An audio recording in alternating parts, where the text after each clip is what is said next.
What's up guys, welcome back to the channel, and today we got a very special guest joining us in an interview. Say hi, Tiger Plays. Hi. Off to an amazing start. So I mainly have a GBL audience, so would you like to kindly introduce yourself? I make Jurassic World Alive videos, and I kind of make videos in general. Yeah, people will probably know. It's if they watch your channel, they'll probably see. Well, the JWA audience knows, and I'm not so sure about the GBL one. We'll screw them. Alright, let's cut to the chase and ask the important question. What inspired you to start calling yourself the deadliest player, or use the word deadliest in like a lot of your titles back in 2024? Straight to the point. I see. Okay. It's like I didn't even expect like that kind of question like right off the bat. So yeah, deadliest. Oh man. Okay. So back then, I kind of needed something to get me back into making videos, and I guess around that time I used to watch a lot of Minecraft SMP videos, and I guess that's kind of where I got you know the trend from, because every time someone would say like deadly, a vine boom would show up. I'm like, oh, that's pretty funny. I could probably work off this.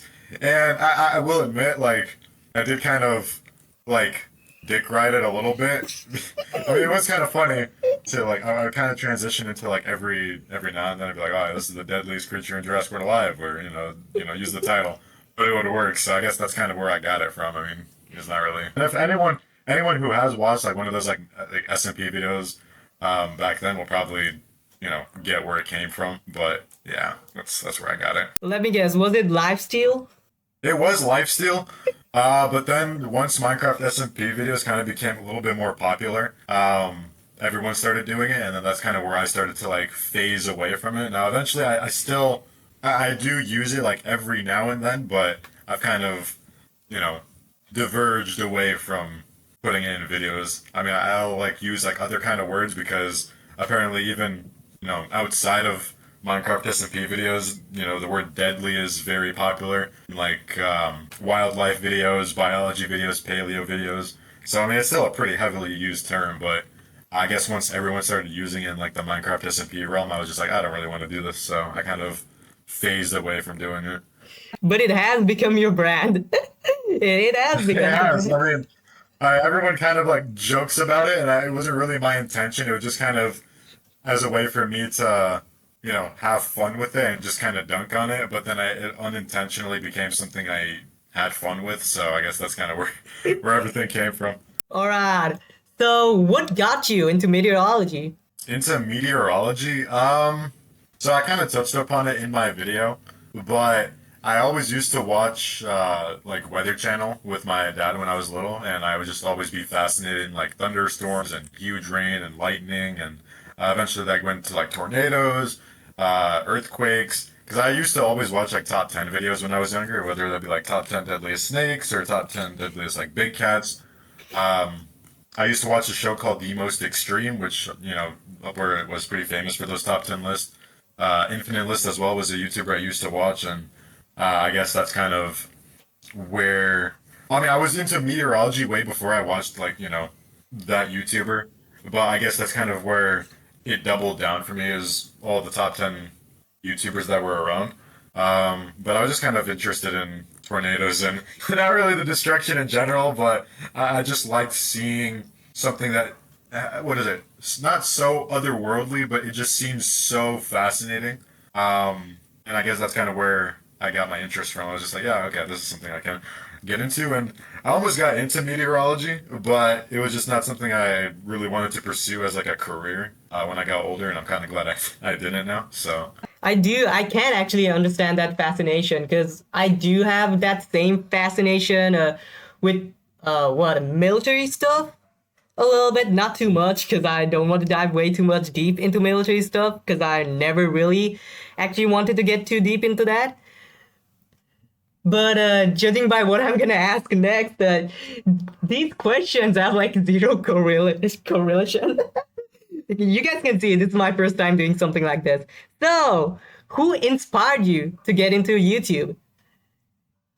Ooh, okay. So this is the question that I get asked a lot, and a lot naturally, a lot of people would assume that the Gaming Beaver was my inspiration. And when I tell people, like when I look back now, I'm like, yeah, Gaming Beaver was sort of an inspiration, but to think now he's one of my, I guess, quote unquote, good friends is, pretty cool to say. But aside from that, like shockingly, Beaver was never an inspiration for my channel. I was actually kind of peer pressured into making videos. My friend at the time, for I guess people who were around back in like 2019, 2020, I used to watch this YouTuber named Swamp Kid, and he would upload like daily PvP videos of like Nublar Shores, and this is back then when I was obsessed with getting smile anemones and just using it on my team. I was a aviary player back then, and I would watch these Shores videos, and I'd be so amazed by the fact that like all these plays were being made, and I'm like, oh my god, this is one of because I've never really seen a Shores battle around that time because YouTubers like Postamon weren't really in the Shores that much. Pokefodder, really the only other YouTuber that was in the Shores was someone called the Max, and he would use like really unorthodox creatures. That's besides the point though. Um, yeah, so I would watch Swamp Kid's videos, and then I ended up becoming friends with him, and then I kind of met more people from there, and I kind of met someone named Posamon, and it's not the same post that made YouTube videos. They just happen to have different names. But for the sake of this, I guess the friend that I met is going to be named Post, and the YouTuber is Posamon. So Post, he ended up getting me into YouTube videos. He's like, "Yo, I would love to see you upload like PvP content. I think it would be fun."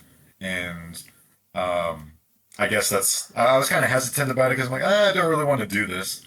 But I ended up eventually getting pressured into doing it. So after what, kind of sitting on it, I ended up uploading my first video, and that's the one that everyone sees.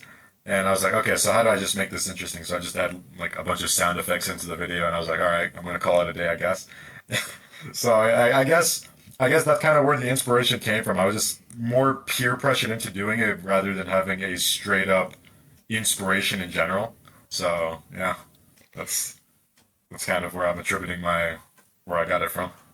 You really killed two birds with one stone because you actually answered the next question. Because the next question was why did you get into YT, but you actually answered that in the last I can segment.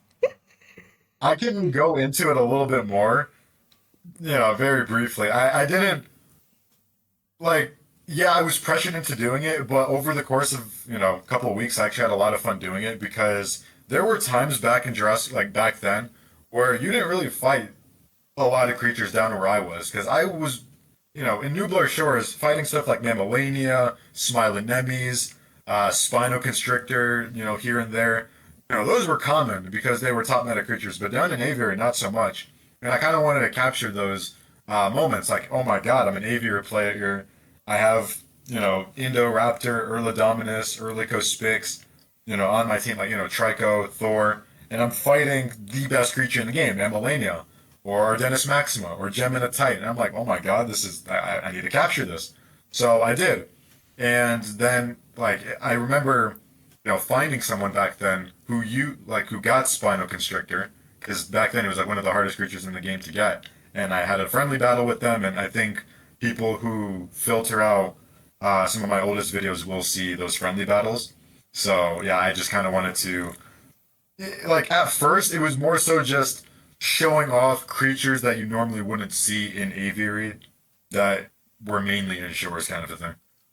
I think no, I do think we talked about this. Yeah, I remember us talking about this when we recorded the Central Office Slugs video, but I never really put this in the video. So, what's really your recording setup? Because your answer actually shocked me. I get asked this a lot. My recording setup is straight up just my iPad. That's literally it. I have an iPad, and I usually record. Just I kind of position the iPad in a way where it can capture my voice, and then I manually turn down the audio of the game, so it kind of balances out, and then I just put everything through iMovie and edit it through there. So it's really not this like luxurious setup or stuff like it's really really simple. the mic genuinely sounds way better than expected for an iPad. Like seriously, it does sound pretty good. And I was shocked as well. I didn't even know. I was like, oh my god, this is not too bad. All right, so what would you fuck? What would be your dream video idea? My dream video idea. Does it have to be like in general or just dress for life look In related? general, because that actually broadens the topic. Oh, okay. So, ooh, that's a good question. So, dream video idea. Um, I gotta be honest, I don't really have like a dream video idea. I feel like I've kind of not to say that I've done everything. Of course, I've kind of talked about it a little bit before, where I'd like to like evolve my content more into paleo videos, wildlife videos, IRL content at some point. I don't really have a definitive answer at the moment, but I'd like to get there. I would probably like to do more collabs with people if possible, but it's just kind of hard because a lot of the people I used to collab with aren't really around anymore. But if I had like a dream video idea, I wouldn't really use the term dream like a dream video idea because I haven't really gotten to that point yet. But if I had to like do something now that I think people would like to see is just storm chasing. I think that'd be quite fun. Um, or just making another video with Beaver would be quite cool as well. Aside from that, I mean, I don't really have a dream video idea per se. It's just kind of like I already put out content that I think is pretty cool. So I don't I'm not really trying to so I would probably just do videos for fun. Storm chasing would actually be pretty cool, not gonna lie. But on the topic of collabs, because you brought that up, what makes you enjoy collabing with other people? Because you have collabed with other people in the past, like Beaver, Melpopsy, I mispronounced that, Justin Robertson, just to name a few. So what actually makes you enjoy doing multiple collabs with people? So a lot of it comes from me just trolling because I used to be a huge troll back in 2019. I mean, anyone who's known me around that time will have known that I was one of the biggest trolls ever. When it came to Melpopsy, her and I just became extremely good friends over the course of a really short time. So our friendship just kind of went from there. Obviously, it's a little bit more somber now because we don't talk that much. I'll check up on her every now and then. But we used to be so close back then together that we were like, I think it came to a point where we were gonna meet up at one point and just do an IRL collab. And I guess that's kind of where that friendship peaked, where we would just talk for hours and hours on end, like all over. It all started from like Reference Anthem. So I guess that's kind of where I enjoyed doing those collabs, is where she was just a genuine person, and you know, obviously she benefited from views as well, but it just we just had a good time, talking. As for Justin Robertson, well, he and I were actually just really good friends for a while, and then I commented on his video, and then I think he actually watched my videos at one point as well. He's one of my longest lasting friends, but like the friend group there, whenever we would collab, it would just always be someone like fucking around with him. Like we would do these like every single time he and I would collab, we would probably do friendly battles or we would just talk normally while he records his own battles, and it would just be so chaotic. And especially when we brought like 4 or 5 other people in the group chat, it's just you cannot control any one of them because another one of my friends in that group chat happened to be a troll. Or rather, 2 of them. So on stream, we would stream snipe him as well in the comments, and it would just be so funny because we would almost force his hand into inviting us into the call, and then we would just make his life more miserable over stream, and we would just all have a good time, and we would be up until like 2, 3 a.m. And it was fun. So I guess that's kind of where I enjoy doing those collabs. And then in terms of Beaver, he was just a nice guy. I mean, Beaver, a lot of people. A lot of people already know Beaver is a really good person, but he over talking with him as well. He's just so understanding. He takes criticism very well. He doesn't get offended. He kind of similar to me. He just plays the game for fun. He doesn't really care if he's making mistakes for the most part, but he's always willing to listen, open up, and take advice. And I guess that's kind of where I had fun talking with him. Overall, even talking non-Jurassic World Alive stuff, he's just a really genuine guy. So I guess that's kind of where I enjoyed collabing with him. So, I mean, I guess everyone has their own vibe. Where like with Melpopsy, it was just we became really, really close friends. With Justin, it was chaotic, and with Beaver, it was more so me, quote unquote, helping him, but in return, getting a good friend in return. So I guess that's kind of why I enjoy doing collabs. Well, this one's not in the script, but as you mentioned the topic of vibe, I'm actually curious. What do you think my vibe is? I mean, I haven't really gotten to know you like in terms of like a collab, that much, but I think you're chill. So yeah. Still on the topic of collabs, this could either be a hard question or a pretty easy one. Who's your favorite collab partner? Ooh, okay. I'd probably say Justin I had the most fun with, but it's really close because I also really enjoyed talking with Melpopsy. I'd almost argue that I had a much closer friendship with her, but me and Justin, I mean, there's just like this brotherly bond we shared together that I feel like can't really be replicated. And even to this day, like I haven't spoken to the brother in like almost a year. It's been like 7 months or something, 5 to 6 months, and I feel like if I were to just reach back out to him and again, and I'd be like, "Yo, what's good?" We'd instantly rekindle. So I guess there's just something like about this brotherly connection he and I have that just really can't be replicated. And I guess I'd say he's probably my favorite person to collab with. I mean, he and I are just really good friends in general. I mean, we've both shared personal stuff with each other, so I mean, uh, yeah, I'd say Justin. Not gonna lie, I would love seeing Justin in one of your future vids. Hopefully, you guys can actually talk back again, because it is really a bummer losing friendships over time. But as we're still on the topic of collabs, how do you enjoy your position as a guest host in the JWA Content Creator Tournament? Uh, I'm gonna be honest, like I wouldn't really say I'm like a guest, but it's kind of cool because I really don't like stealing the spotlight from other people. I kind of encourage people to do their own thing. So if it were up to like me personally, I probably would never even have joined as like a guest host.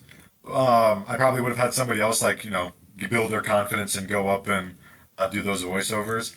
But just generally speaking, I mean, I think it's cool. I just don't like stealing people's spotlight because I'm the biggest YouTuber out of like every single person, and I feel like it's kind of stupid for someone with like 11, oh, nearly 12,000 subscribers to take the spotlight from someone who has like 30 to 100 subs. And I'm like, just go on, like get your fan, dude. I can understand your position, but I really enjoyed the help because, God, this script is long as hell. My voice Oh would yeah. die actually doing all of that myself. But hey, we did detour a bit on the collab side because that was actually supposed to be asked later. But as you brought that Oh up wow. earlier, we did answer those early. So now let's get back into track and what other games do you play? Because people only know you playing Jurassic World Alive. I know you play a little bit of Minecraft here and there. We've talked about you practicing Mace PvP. But I just want to know Yeah. what other games you like to play. People like the very few people I've told this to were shocked. Well, actually, I'm not really much of a gamer in real life. Um, I've played like I've never owned a console. I've never owned a Nintendo Switch because I grew up not really playing video games. Like I would really just play Minecraft on the mobile, and from there it kind of evolved. And I guess like to this day, I don't even really have a PC because all I just need is a laptop for work and whatnot. And like games I've played before would be like both Hungry Shark games. I played Pixel Gun 3D back then when it was like popular until up around like 2019 where I kind of just died out from it. Hungry Dragon is a game that I really enjoyed, especially around the 2019 days as well. Both Hungry Shark games, Jurassic World the game as well. And then I was huge into Minecraft when COVID hit, and then I guess that's kind of where I became more of a PvP person. But yeah, I really just don't play too many games. Like, I've never played GTA. I've seen it, of course, but I've just never really played games. So, I mean, a lot of the games I have played are mainly mobile games. I'm just not really too much of a gamer in real life, if that's a shock to anybody. Hearing your answer, I'm seeing that we're a little bit similar. Well, except the not being the gamer part, I'm pretty much a little bit of a gamer. But I also never got to play a lot of games because growing up, we were never in the financial stability to be buying consoles. My father never really bought games. So I had to like Yeah. grow up into like playing older stuff that he bought, well, when he bought, and then slowly learned pirating stuff so that I could actually play games.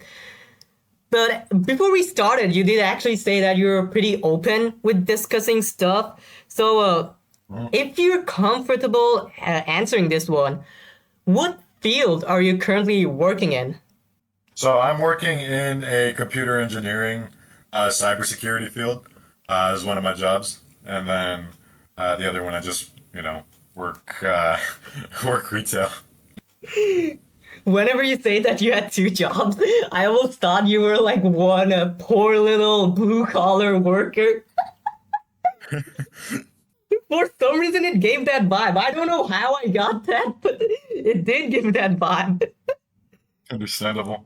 But hey, since you had your recent vacation, so I actually thought about this. What would be your best vacation spot recommendations? Probably probably Florida. I definitely say Florida, Texas, if people want to travel somewhere in the Americas. New York, in my opinion, is a little overrated, but I hear good things about it. I've never been there personally, but I'd say New York. If I really had to go somewhere, I'd probably go to Europe. Probably Bosnia. Let's see, maybe Spain, Greece, France, like one of those countries, or Australia even. So probably one of those places I'd go for vacation if I really wanted to. I can understand why you say that New York is overrated. I have a cousin who lives in the U.S. She lives in Chicago Yeah. right now. So talking to her, I was able to understand why she said New York was a pretty overrated spot. But I don't really want to discuss on that because then we'll be rambling on for hours on end. But moving on to the next question, what was the video that was your I made it moment? Because usually a lot of content creators have that one video that puts them on the track of where they're going to be. So, what do you think that video was for you? Ooh, okay, hold on. So let me check my channel real quick because there are a couple of videos that like blew up, like Godzilla versus Kong back then. I guess I was a little view hungry, so I mean, like ironically enough, my most viewed video is both the video that made and killed my channel. Because before that, my Jurassic World Live videos would average like 100, 200 views, maybe even 500. They would average usually like 100 views. Within like 3 hours, and then like 500 to 600 views after a couple days. This is when I had around like 6 to 700 subscribers. So after that Godzilla versus Kong video, for whatever reason, well, I mean not for whatever reason, it's kind of obvious. Everyone, stuck around for GVK content until that died out. So my viewership on Jurassic World Live just slowly dwindled while my viewership for Godzilla slowly climbed, and that's when I kind of got desperate. Admittedly enough, I was like, okay, I need to go back into Jurassic World Live. I need to keep doing this. But then it just, it just shrunk my views altogether. So I kind of, I probably wouldn't say that that Godzilla video made my channel. It did shoot me from like 600 subs to 1.2K in like a night. So that was, I guess, something. But if I had to say a video that made my channel, probably that first raid video when I came back with Mortem Rex, because I'd say that first video where I came back with Mortem Rex, I feel like a lot of people will know what video I'm talking about. But that's kind of the one where I took a hiatus from Jurassic World Live. I did Marvel Snap videos, and then I made that return video on JWS. So I'd say that's the video that made my channel. Alright, as you brought up Godzilla, so what actually made you become a Godzilla fan in the first place? I was always a Godzilla fan when I was younger. I would always enjoy watching Godzilla movies. And I guess when Godzilla came to America, 2014, I thought it was okay. I never really got on the huge hype train that everyone seemed to get over 2014. Then King of the Monsters rolled around, and I guess that's kind of where my obsession for Godzilla like really peaked. So since then, I guess it was because of King of the Monsters where I just became a huge, like, way bigger Godzilla fan than I was. I mean, I enjoyed King Kong a little bit more during that time, but Godzilla for me just became a way cooler character because there's more content to consume of him. Wait, did you start with the Heisei era or the Millennium era? Because you said you were always a Godzilla fan. So I was actually introduced to the I was introduced to the Godzilla franchise, I think, with Godzilla versus Mechagodzilla, the 1974 one. That was the first Godzilla movie, and then I watched Godzilla versus Megalon, and then I watched Godzilla versus King Ghidorah, the 1991 movie, I believe. So I guess from there, I kind of frog hopped series. So I didn't watch the 1954 Godzilla until like very recently, until like 2019, 2020. That's when I actually first watched the 1954 Godzilla movie. Like, shocking, I know. But, yeah, every Godzilla movie that I watched came after that 1954 movie. And then I watched a couple of the cheesy Showa era films, and then I kind of evolved into the Millennium era, which I would probably say is my favorite Godzilla era. You starting off with the Showa era is not gonna help you beat the Unk status allegations. Yeah, I figured that. I mean, like me personally, a lot of like my group that I've talked to, a lot of them were introduced to those like latter portion Showa era movies. There's Godzilla versus Megalon, Godzilla versus Mechagodzilla, and then Return of Mechagodzilla were kind of like three movies where a lot of people were first introduced to Godzilla. So yeah, I probably figured that I'd get a couple of people saying, "Oh yeah, Unk status over here." As we're still on the topic of Godzilla, what's your favorite Godzilla design? Favorite Godzilla design?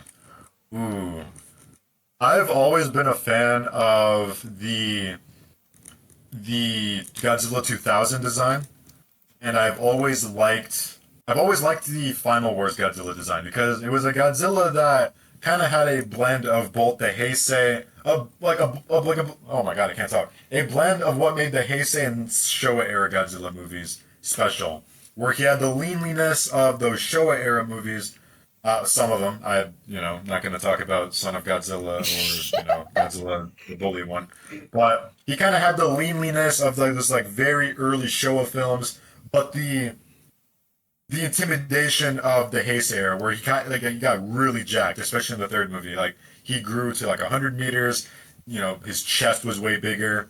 So, I mean, this was a very athletic Godzilla. So, I guess that's kind of where I'd say Final Wars is my favorite because I like my Godzillas being a little bit more fit, but not so fit to the point where it removes the entire point of Godzilla, which is this like big hulking monster. So I'd say Final Wars or the Godzilla 2000 design. Or even hell, I'd probably say the pre-Burning Godzilla Heisei designs because I do like those more jacked designs as well. I think those are the classic. Those are what people think of when they think of Godzilla. But it would, for me, probably be the early Heisei movies or the 2000 design. But I do like a lot of the Millennium designs. I mean, GMK is another one where you can have that as an easy pick. It is just such an evil design for a Godzilla that is the definition of evil. Like, we've not seen a Godzilla that evil since 1954. I'd even argue he's way more evil. Because this guy, like, there's a certain shot in the movie where it almost seems like he smiles before he just fucking lights up the entire city. So, I'd still say Final Wars, though. Final Wars is definitely one of my favorites. I was expecting you to say Final Wars because when we talked, you actually really loved Godzilla Final Wars. But I got shocked that you never talked about Kiryu, like a Godzilla from Godzilla Games, Mechagodzilla, and Tokyo SOS. Yeah, so, I mean, I like the design. It just seems like the standard primary, like, Godzilla skin variant of the 2000 and Mega Gears designs. Because they're both fairly similar. I guess the only thing that separates both of them is like a very slight differentiation in the face, where the 2000 and Mega Gears designs both kind of have like this really lizard, like spiky lizard-like face, and then the like the Kiryu Saga Godzilla has this like more wolf-like face. So I guess that's kind of where that differentiation would come from. But in terms of like physicality, dorsal plates, I'd say they're pretty similar, which is why I don't really put the Kiryu Saga Goji as one of my favorites, just because, you know, the 2000 and Mega Gears designs just look more intimidating in my opinion. Still on the topic of Godzillas, as some people might know, you used to make a content on Godzilla Defense Force. So I'm a little bit curious on why you stopped making content on Godzilla Defense Force. This might have the most obvious answer. Might just be gameplay, but that's just a guess on my part. So I actually really enjoyed Godzilla Defense Force. It it was a mix between me losing my account and just my overall interest for the game going down because I had already completed everything. I'd already reset every map and then kind of just started whooping the bosses over and over and over again, so I kind of got burned out. But I, when I switched my iPad because for whatever reason my iPad just died one day. Like I was in the middle of a friendly battle with a friend, and my iPad just switched off. So I had to get it replaced. I had to buy it the very same night. But for whatever reason, my Godzilla Defense Force saves didn't transfer, so I kind of lost the account. You know, technically, I lost the account. So I guess that's kind of why I never went back to it. And plus, like I said, I already completed everything. There's no point of me redoing everything. I was already satisfied. I had already got Shin Godzilla. I've already got like Kiryu, so I was stacked. I'd probably say that's why I just general burnout. I actually taught you to get tired of the constant fingering you have to do in that game, because that shit is just tap, tap, and tap. Yeah, I mean, not. I mean, for me, it wasn't really too bothersome because speed ties and all in Jurassic World Alive. But I mean, it just. I kind of just hated having my save gone. I mean, anyone would, but I just didn't really see a need to regurgitate content on the channel if I've already done it. As we're talking about Godzilla games, are there any other Godzilla games that you're interested in playing? Like, because we're getting the new Godzilla Destroy All Monsters remastered, so this is a very good hot topic question. I'll probably play that game when it comes out. A lot of the games currently are very, very hit or miss. Like, they either have really terrible graphics or because Toho is a bitch.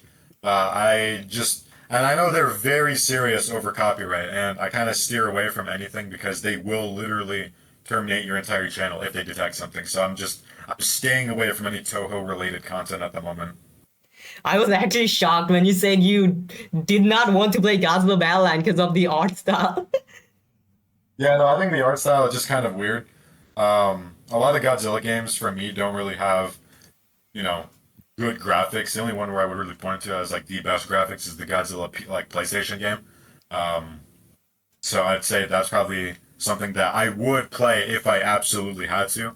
But for the moment, I'm just not really interested, just because it's really hard to make thumbnails out of it. The graphics just look like something that came out of an arcade game, and the fear of Toho is kind of what drives me away from a lot of Godzilla-related games at the moment. Well, I would kind of disagree with the GBL being hard to make thumbnails on, because they literally give you a green screen studio mode piece. But graphics should be the least of your concern, because the newer models have been getting very good, but the balancing is shit, so thank God you're not in that game. Because even think, JWA has shit balancing. You don't know, you've not seen GBL at all. I've been told a couple of times by people, so yeah, I'd imagine. I'm just not really ready for that kind of stress at the moment. As the recent World Cup ended, because we had the recent World Cup, I was very surprised seeing you be a very big football fan. So how did you actually get into football? So, I've always played football when I was younger. I was really, really competitive. I got psychotically competitive when I was younger because my friend, he was a Messi fan, and we would always have debates. Of course, I like Messi as well. I like both Messi and Ronaldo. I never really argued with him about it, but I would always just get really, really competitive. But he had already had, he's been in school for football, so he'd already had experience. Meanwhile, I was just kind of walking into it as a newbie. So he would destroy me every single time we would have like a friendly match. So I guess I kind of just, I got so competitive to the point where I would just always play against him and his siblings. And we were just very close. And then at school as well, I would just, like, football would be the only thing where I would play. Even if I was alone, I would always just practice my kicks. I would always practice my volleys, my penalty shoots, like a simulation. So I would just get really, really competitive into football, and I guess it kind of went into there. I'm kind of surprised that you call football and not a soccer because you're American. Well, I mean, I have like European. I mean, like, I am mostly European. I mean, I have both European parents. My entire family, like, heritage is European. So, I mean, I would always call it football no matter what. And I just don't like, you know, I don't like Americanizing things when they shouldn't be. So I guess that's kind of I never really like calling it soccer. I mean, if it like it is football straight up. So it's like, why would I call it anything else? Just me personally.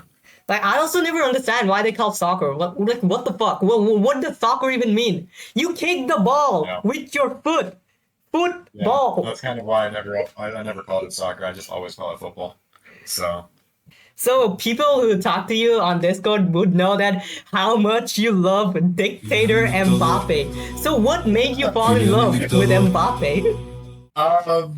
so funnily enough, the 2022 World Cup made me respect him so much. I saw what he did in 2018. He won the World Cup. He beat Argentina. I think if I remember correctly, he actually beat Argentina in the finals for that. And then he won the World Cup. 2022 is where I respected him. I rooted for Messi because I wanted to see him win his first World Cup. I didn't necessarily like Argentina as a whole. There was players that I liked, but I was just kind of there for Messi, and I think a lot of people would agree with me and stand with me on that. But like, for whatever reason, this guy just locked in the last like 15, 20 minutes of the game. And from a zero, from like a 2-0 lead, he gets that penalty shoot, and I'm like, okay, we still got the lead. We're fine. And then not even 90 seconds later, he just gets the best volley ever and makes it 2-2. And that's where I was proper terrified. I'm like, oh my god, this guy is actually nuts. And then Messi takes it back up again. If I remember correctly, Messi takes it up again to get it 2-3. But then Mbappe gets his hat trick in the penalty shoot. I'm like, this guy is actually unstoppable, dude. So, like, yeah, Argentina won that World Cup. But I'm like, okay, this guy is a challenge, dude. Like, Mbappe is nuts. So, and I guess I kind of kept up with Real Madrid even before that World Cup. So I kind of knew what he was already made of. And then going into this one, I mean, like, he's just a meme. I love him. He's mostly a humble player, and he's just very talented. I mean, I think me personally, I think he's the best footballer in the world right now.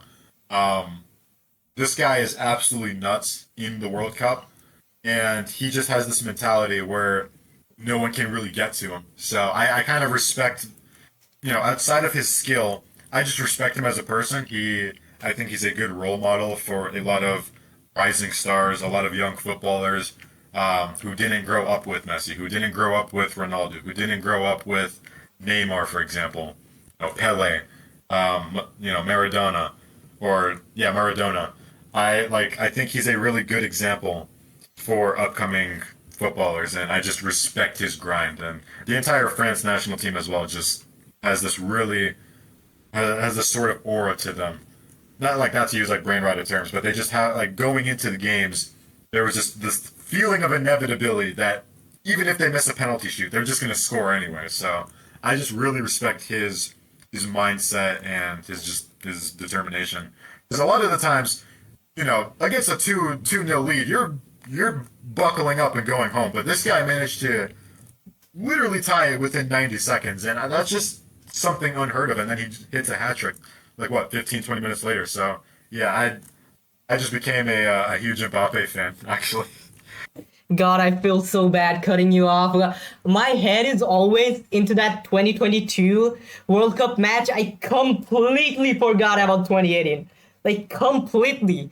So when you say that France won, I was like, what? What is he talking about? We're already talking about 2022, but no, after I spoke like a dumbass, I realized we're talking about 2018. Yeah. All good.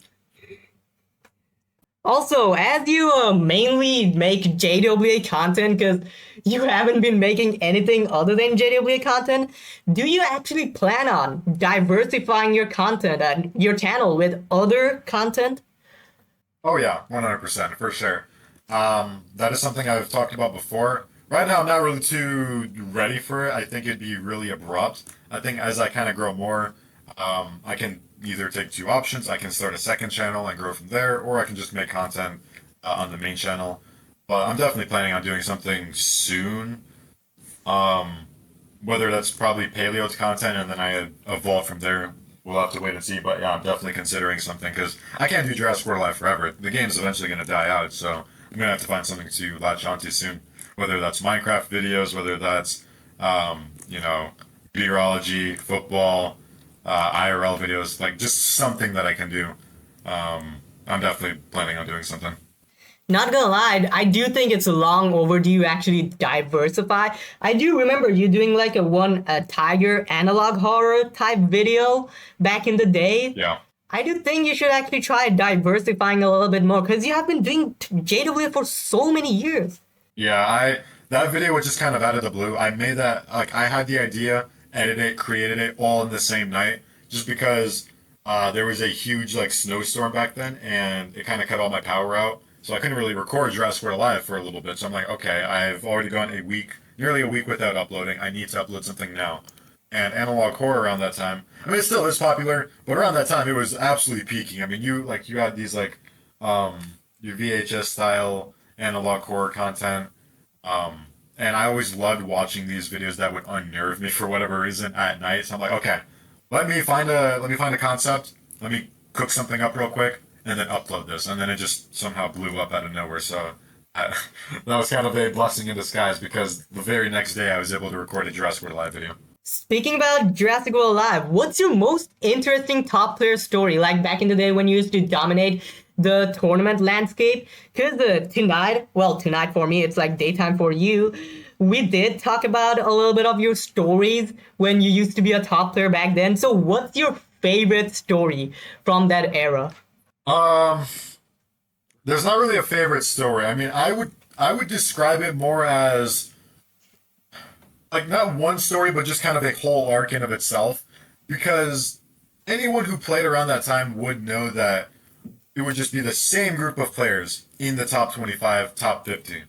And we would all be like similarly close to each other in skill formats. Advantage, obviously there was a huge deficit, but I mean it was nuts because everyone around that time had the same skill level. We all kind of mastered speed ties, so we were able to kick the asses of a lot of players. Obviously, we weren't invincible. I mean, there would be times where they would just, outdo us or whatnot.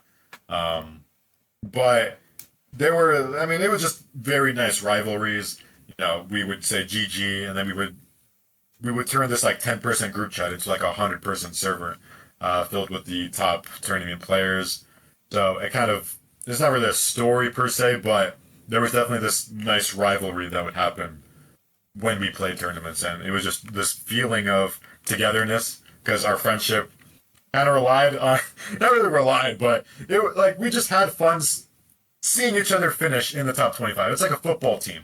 Like you want to see your team win and advance, and we weren't in the same alliances, but as a friend group, we just enjoyed seeing each other in the top 25, top 50, and it was just this sense of relief. So we're like, yes, we got it. So yeah, it's really the rivalries that were pretty fun. Speaking about skill, how would you actually rank the new gen Jurassic World Live players in terms of skill? You don't need to sugarcoat anything. Just say it out loud. What you think? I think nothing is gonna match how the game was played a couple of years ago in terms of those tournament leaderboards. Because back then, like for example, you fight.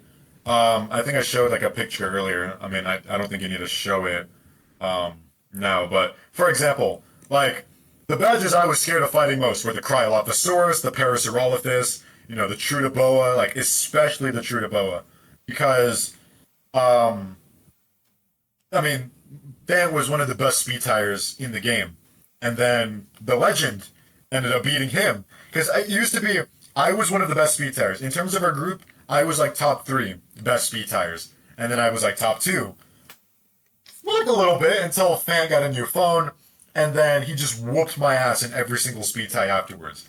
And I mentioned earlier, I played super aggressively. Like I would, this kind of translates into how I played today a little bit because I forget, like, hey, I don't need to waste my biggest move here. I can just kind of go for my shield, for example. But I would play super aggressively, and they wouldn't really have an answer to that. But it would be, attributed because of my speed ties. And when that was taken away, I would just get absolutely whooped. Like there were times where I would usually have a 2-0 lead, and then I just get whooped because they just have the better speed tie creature, and they kind of whittled my team down a little bit. So definitely the Trudaboa badge, for example. The Allosaurus badge was one that I feared a lot just because Renegade also would whoop me in speed ties. So I think nothing today compares to the fear that was in that leaderboard back then, because you knew absolutely everybody in that leaderboard. The moment you see one of those badges, for example, you see the Arjun Tavis badge, your mind instantly goes to like three people. Your mind goes to Stickers, your mind goes to Podzi, and then your mind goes to another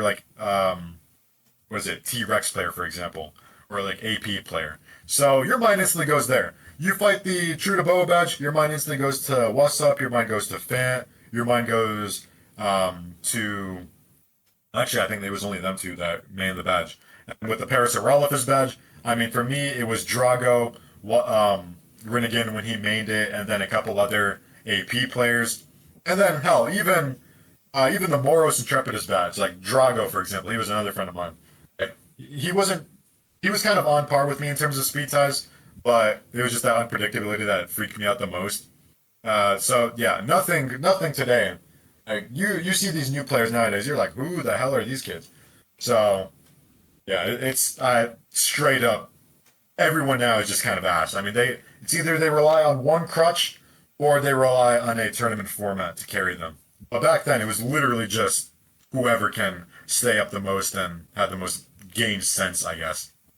I really love hearing stories like this from you. Even though I literally don't know anyone, I barely know anyone in this community. But I do remember the legend, because people used to call me the legend Gen 2 because of my name being A the legend. That was a pretty fun time back in 2024. Yeah. I mean, everyone's kind of gone now. I mean, there's like, what, 2 to 3 people left of that main friend group that kind of play. But, I mean, we're just nowhere near our peaks. We've kind of lost interest in the game, and I guess nowadays, I mean, I've kind of already explained, there's just a lot of new gen players just relying on certain factors over raw skill. But hey, I'm really hoping that your training arc pays off. Because you're going through a training arc. I'm excited to see that. We are excited to see that. So hopefully it all pays off and you can actually finally become a top player once again. I think it will. I mean, I've already gotten some pretty good training. I mean, it's not like huge training, but it's just more so getting into the habit of learning to attack when needed, learning to fall back when needed, and kind of just reading your opponent's reads. So it's this like huge mind game right now, where you need to learn what your opponent is doing, and I think that's kind of, I think that's where the training comes from now. Of course, speed ties and creature accessibility matters and such, but it really just comes down to reading what your opponent is doing and trying to do. Alright, these last few questions might be a little bit troll-ish, that's why I saved them for last. Alright. So, when did people start calling you Tigga? Because I remember people calling you Tigga, and I'm pretty curious when it started it and who started it. So there wasn't really who specifically, it was just kind of more so people being edgy. That kind of happened around late 2025 when I started, coming back to YouTube and such. I would have people just replacing the N-word with my name. I'm like, guys, not at the moment. So it would happen around late 2025, and then it would just be like random people. It would just be like random comments as well, or like people DMing me that I didn't even know. So yeah, that's kind of where it started, and then people just straight up just use my name as a racial slur. So yeah, I mean, like there was no hesitation at all. Wait, was it actually 2025? Because I remember the word Tigga being used also back in 2024. I mean, it was used 2024 like somewhat, but it really started popping off 2025. Not that I had a problem with it. I think it was quite funny, but it was just like it kind of had this like Instagram Reels level of trolling with the names being replaced. Alright, this is gonna be a pretty hard transition. Are you Mhm. single? If so, how long have you been single for? So I've been single for about 2.5 years right now. I mean, I've a lot of it came down to just me wanting to take the time to work on myself as a person because like since 2021 I just went through I think some of the worst things a person can go through, especially at a young age, and I ended up nearly turning to doing very bad things, and I wanted to just work on myself as a person.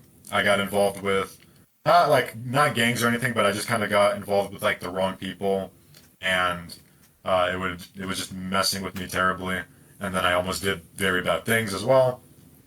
So I wanted to work on myself as a person, and not that I would jump from woman to woman because I think that's a very bad thing for someone to do, but I kind of went through a couple terrible relationships, and then I was just like, okay, we're putting the brakes on this. I want to work on myself as a person, and I I just took a step back from the internet. Not not entirely. I was still on the internet, but I was just more reserved and quiet. But I guess behind the scenes, I would just work on myself. And I'm not when I say I almost turned to doing very bad things. I'm not saying like drugs or whatnot. I think you should never do that, no matter what. When I say bad things, I just mean like I was becoming a more toxic person, to my friends because I actually didn't have my first relationship until a year after everything happened in 2021. So, um, yeah, I would just become like really toxic to my friends. I would kind of be very defensive. I would kind of block people off, and I would just turning to do that kind of stuff that I don't agree with. But in terms of my relationships, I mean, it's just, I mean, if you get your feelings played with, and then you get basically cheated on. So that's kind of that's it hurts a person, but you can't really do anything about it afterwards. You kind of just have to take a step back and work on yourself or just accomplishments. So I guess after that, I hadn't really been in a relationship until um, 2 years ago, where we were actually in a really good relationship, but we kind of just ended it off mutually because she wanted to do her own thing, I wanted to do mine, um, and we just haven't had contact since. But I guess now, I mean, I'm kind of getting back into everything because I used to be a huge introvert. So I'm a little bit more extroverted now. I'm heading out a little bit more. I'm having fun with my with friends, and I'm talking with a lot more people, and not really clouding my mind with anxieties or you know bad feelings because I think that can really ruin a person. So I mean, now I'm kind of getting back into the whole dating scene, and I am talking with someone right now. So yeah, I mean, hopefully things go well from there. But I don't even know what I kind of forgot what the question was. It was a are Um, you single or not? It spiraled out real fast. yeah, I did. I mean, it like I feel like if you say why you're not, I feel like if you say you're not single, you kind of have to explain why. But then that kind of opens its whole can of worms. So I mean, I apologize for the yap, but like there's not really any way to go about it. I mean, I feel like anyone would kind of want to hear this if they were in the same situation I was.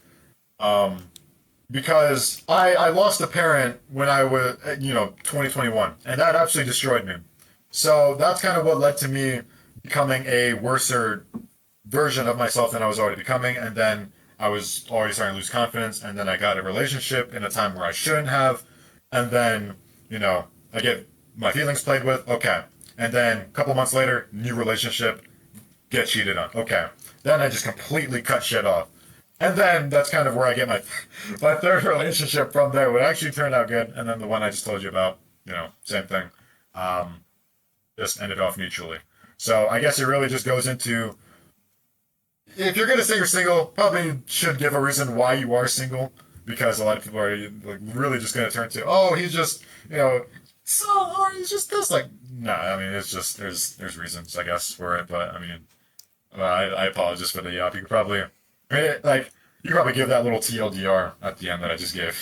Well, you don't have to apologize for that, because people would actually learn from your experiences. Also, hopefully, the new relationship you're trying to do actually works out pretty well. I hope that it actually works out. And as you dealt with grief, people really have a hard time dealing with grief. So, do you have any advice for dealing with grief?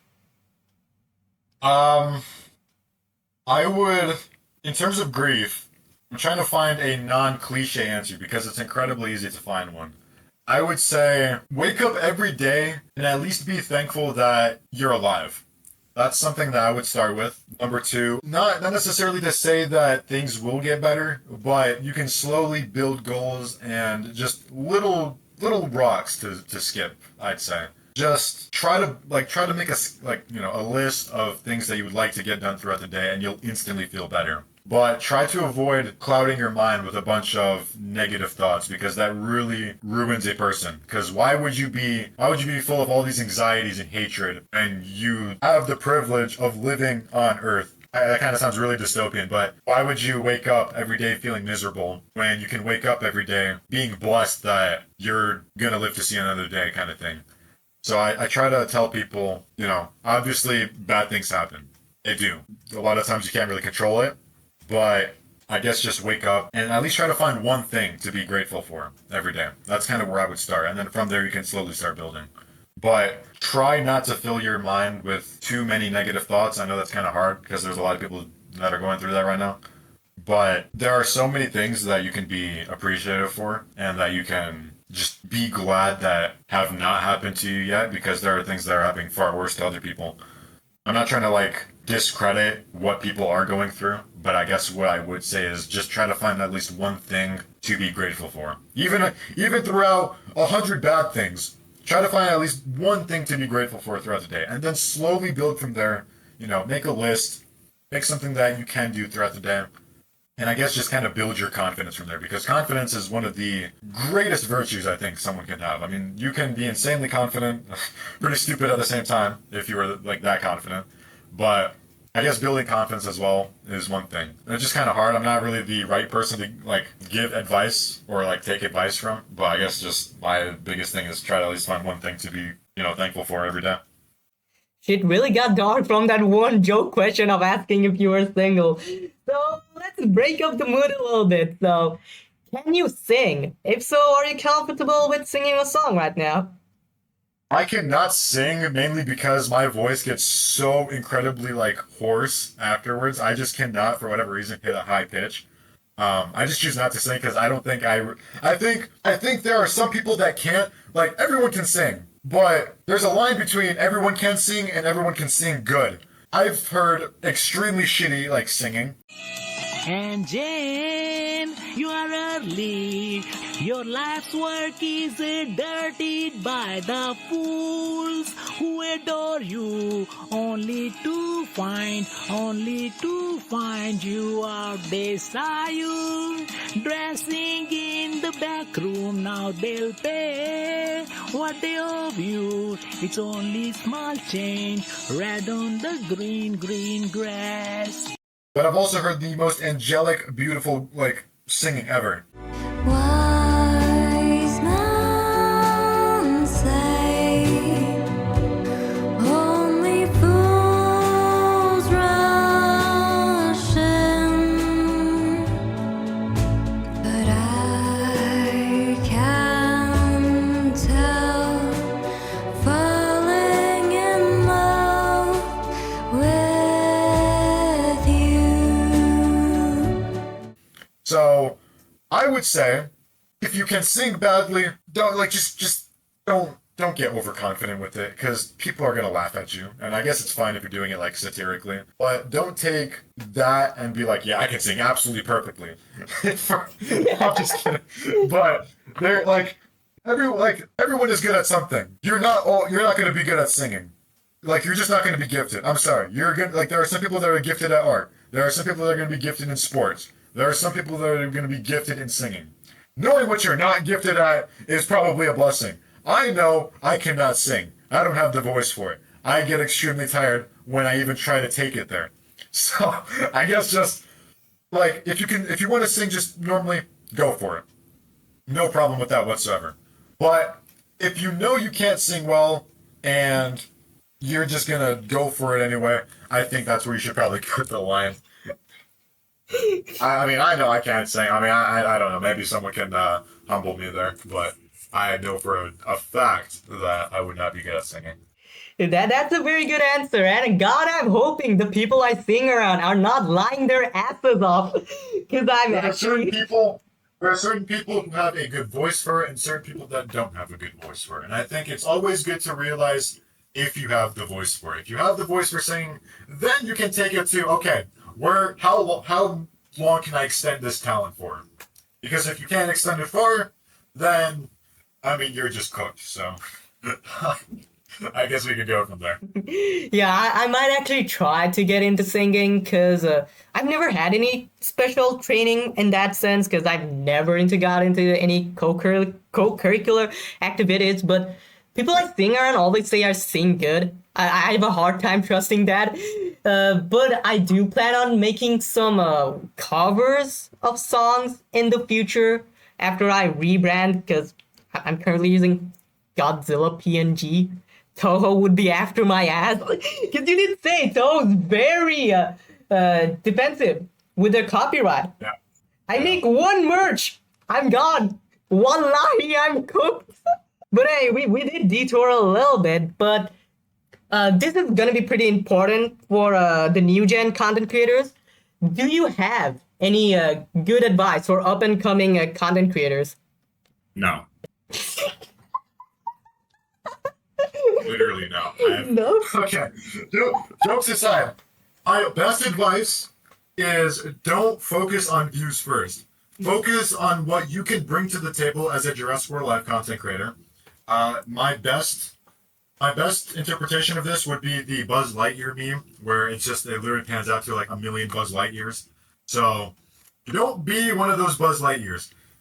Ask yourself, what unique trait can you bring to the table in terms of a Jurassic World Live space?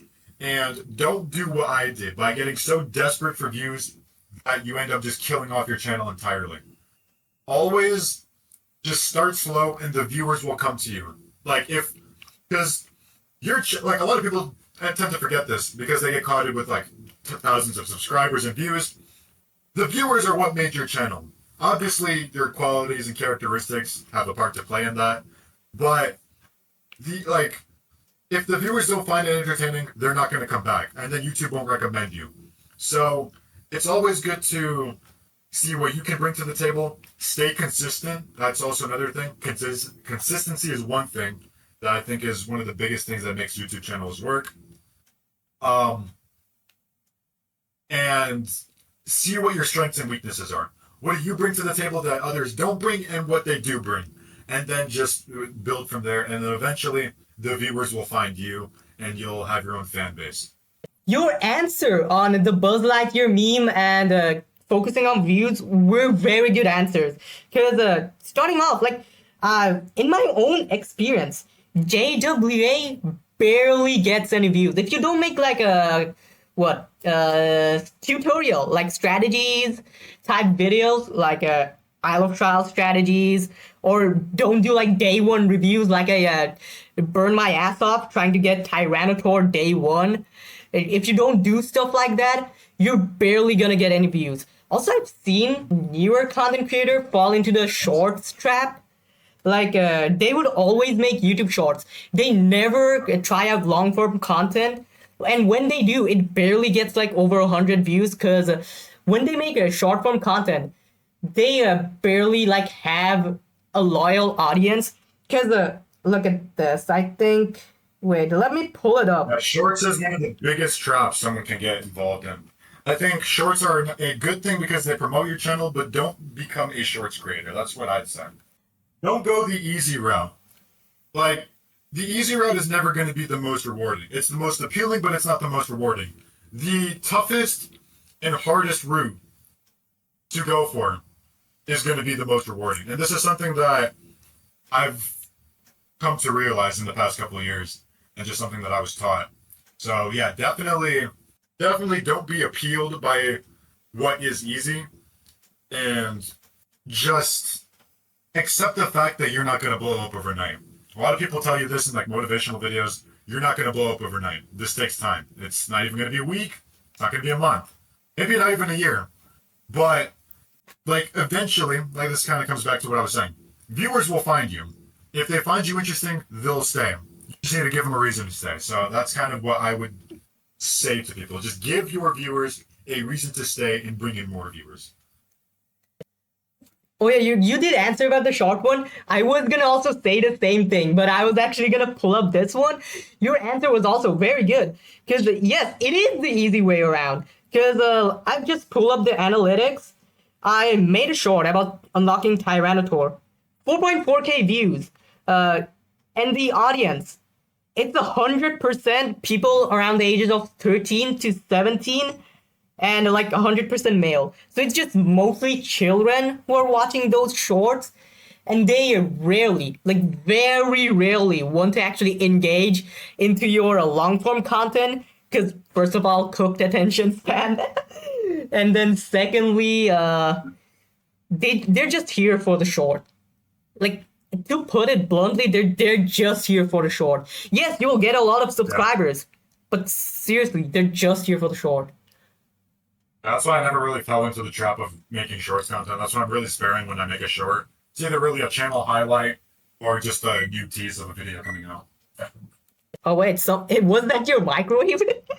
I'm making food, bro. I mean, I kind of got a little hungry. So It's understandable. It's understandable. We've been talking for over an hour. I wouldn't blame you if you got hungry. I'm a growing boy. I need my food. I need my sustenance. I can actually pull up some examples of content creators who actually fell into this shorts trap. Like Mortem Rex 2. People know him as King Mortem Rex on Discord. Poor guy. I feel so bad for him. Like, he gets so much views. He has like 2.3k subs, if I remember correctly. I'll have to pull it up on the screen.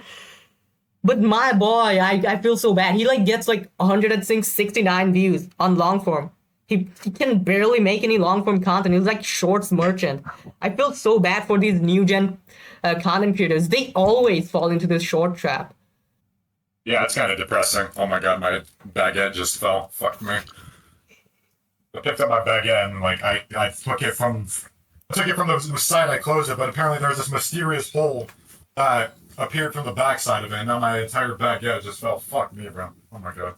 Oh, sorry. I was just going off on a Baguette Rant. Okay. Oh my god. Like, there's a random ass hole in here, bro. Like, fuck off. Anyway. Yeah, King Mortem Rex 2. Yeah, he fell into the trap, bro. He's cooked. And it's really hard. Once you fall into the shorts trap, it's really hard to get out because people are, like, you're going to be recommended way less in the algorithm, like, in a standard sense. So just try not to be very sparing with your shorts content is what I'd say. Bro, you just ended him by saying he's cooked. Just give him some hope. Best confidence is to beat people down. Sometimes. Yes, not all the time, just sometimes. Alright, last of all, what's your type of woman? What's my type of woman? Yeah, what type of woman do you like? Come to think about it now, I've literally only mainly dated Latina women. I just love Latinas, Sonic. What? Adios, amigo.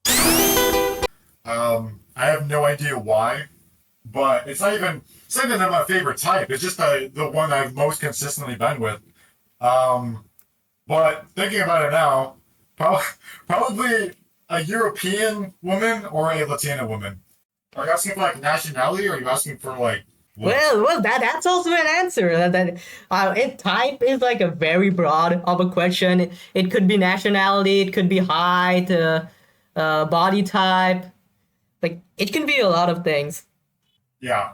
Yeah, I definitely say someone European or Hispanic.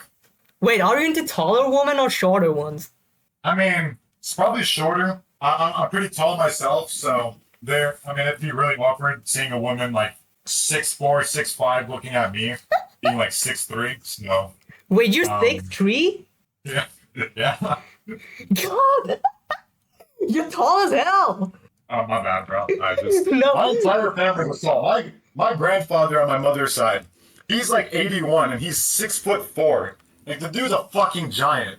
So my dad was also tall, but my dad's dad was also tall. Like his dad's dad was like what 6'3" as well. So I kind of got the best of both, honestly. Kind of got like yeah. I'm like I don't really want a tall literally a woman. midget Like a tall compared to your woman. height. If I get a taller woman, god fucking damn, she's gonna just use me as a like pogo stick or some shit. Like use me as like one of those stretching like exercise bands. Like I'm not into that. No. Fuck man. God damn, if we ever do an IRL, I doubt. But you're gonna make me look like a dwarf. It's gonna be Kevin Hart with The Rock. Okay, so a lot of people have also asked because I feel like this, we almost touched on it earlier. Am I monetized? No, I'm not monetized at all. Oh yeah, Nor have I ever. I actually nor have I ever forgot to tried ask turn off that. the law. Good thing you brought that up. I'm not. I never even tried to get eligible. I never clicked that button, nor have I ever tried. I just don't care. You really love doing this for the love of the game. Straight up. I try not to get. Blown away by ego. I know what numbers can do to people. I know what money can do to people. I'm in a comfortable financial position at the moment. There's not really like I wouldn't be making that much money from YouTube anyway. I'm already satisfied with my numbers for the most part. I don't really want to become a person that I'm not, and I just don't want to really bring a character on video that isn't me. I think that's just something that a lot of people get blown away from, and they become way worse people once they see bigger numbers pretty much overnight. So that's why I was just like, yeah, I'm not gonna be a part of this shit at all. So I mean, it also gives me more freedom because I don't have to worry about copyright claims like demonetizing my video. I can use music, and as long as I credit, I'll get the copyright claim, but what money are you taking? So. But hey, at least you're not using a Godzilla theme, because you did touch up on that on the Celux video, and I do think I put that in. I don't remember, but you did say to host copyright. You really wanted you to use the Godzilla Final Wars theme. I have before, but for whatever reason, they haven't struck me. God forbid they do. But I think that's basically when their copyright laws were a little bit more lenient. But now they're a little bit more herky-jerky, so I have no idea what's going to happen if I did. But that's why I just haven't touched it in like 4 years. A couple things that I think the Jurassic World Life space right now is going to be hopefully in a really healthy position. Now that IDGT is kind of out of the picture for a while. We'll see. But I think this is now the golden chance for anyone to latch onto the moment. Oh yeah, the IDGT leaving. Why didn't I actually ask this one? Why do you actually think it's a good thing that IDGT is leaving? I mean, I'm saying this both as a peer of his, technically, quote unquote, and his fellow YouTuber. But with IDGT being here, he kind of gave everyone everything they wanted. He gave like updates, he gave like showcases, weekly schedules, leaks. He did it all. So I guess now and he kind of took every single view per se because Gaming Beaver isn't here. Now everyone went to him. But now that IDGT is gone, this is the time for people to be their own person and, like I was saying earlier, bring their strengths to the table. To be honest, it's gonna be hard for the new gens because they're like very used to being IDGT clones. Like very much. I've seen a lot of people who like straight up IDGT clones. Yeah, it sucks. We just gotta hope for the best. I mean, just don't fall into the trap of shorts. Don't fall into the trap of what's easiest. you know, really cliche, but just work to get to the point where you're at. Like I said, the viewers will find you eventually. Just give them a reason to come back. There's a lot of things that people will say, like, oh, no, you're copying, you're doing this, oh, this person did this, and now you're doing... No. As long as you're taking the inspiration and making it your own sort of still and your own kind of vibe, I think that's perfectly acceptable. Blatant copying of style is the issue, but turning it into something that works for you, your channel, your like type of content, I think absolutely works, because at the end of the day, everyone copies something. I mean, hell, the Minecraft SMP space right now is flooded with a bunch of videos that look exactly the same, that mirror the same style. Like, it's crazy. And it, like, what do you think they'll do? They'll look at each other for, you know, inspiration, and then it works. So I think it's always good to take inspiration, even if it's a game that you don't play, apply it to your channel. It always works the best. Oh god, how do I respond to that? You don't. It's just straight up. Just, yep, there you go.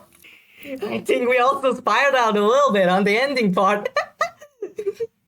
Well, this is my show now, so to make sure people know. Well, you did say you don't like stealing the spotlight, so what do you mean it's your show now? Well, let me find the perfect gift for this. There you go.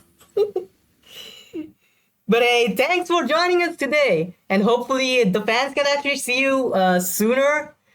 Hopefully we can actually schedule stuff. We'll probably do a easily. collab. We'll probably do a collab sometime soon. I mean, I'm down to rematch in the friendly battles if you're down. I mean, I'm absolutely free. So if that's something you guys want to see, then we'll arrange something.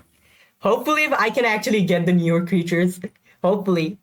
I'm not gonna discuss about leaks, okay? I hate discussing about leak stuff. I'm not gonna discuss about those. People have been making stuff on that. I've seen content on that. Fucking bum-ass Viper's X. He's just leak guy. He just steals leak from servers and just posts them for profit. But hey, hopefully I can actually get the new creatures, and hopefully we can actually review them. Be cool. I'd be down. Why the hell did you DM me Dictator Mbappe? Because I said this is my show, so now you have to like hand it over to me. But hey, yeah, just like an old fashioned, like I normally do, we both spiraled out a little bit. So hey, hopefully you guys enjoyed the interview, and we'll see you guys next time. Goodbye! Bye.